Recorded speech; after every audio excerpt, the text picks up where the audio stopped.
Why do rational numbers need a common denominator? Have you ever wondered why we need a common denominator when working with rational numbers? Let's break it down in a simple way. Rational numbers are fractions made up of two integers, where the bottom number, known as the denominator, cannot be zero.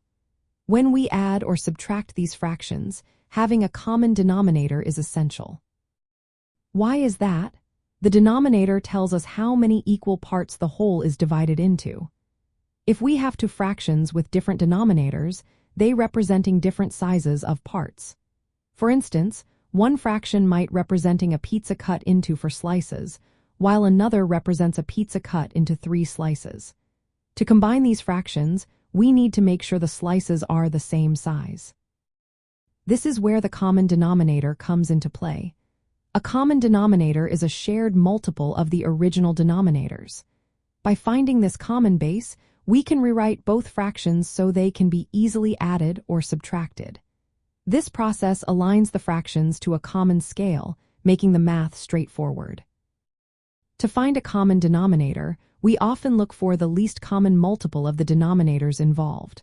Once we have that, we can adjust the fractions accordingly. For example, if we have 1/2 and 1/3, the least common multiple of 2 and 3 is 6. So, we can rewrite 1/2 as 3/6 and 1/3 as 2/6. Now, we can add them together easily. This concept is fundamental in basic number theory and rational number operations. Without a common denominator, adding or subtracting fractions would not make sense. The parts being combined would not correspond to the same sized portions, leading to confusion. Using a common denominator simplifies calculations and ensures that we are working with compatible fractions.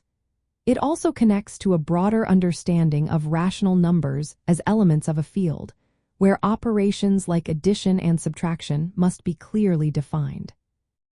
In practical terms, having a common denominator helps maintain the integrity of the quantities we are working with.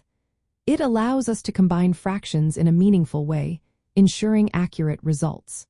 So, the need for a common denominator arises from the very nature of fractions as parts of a whole, making them comparable and combinable.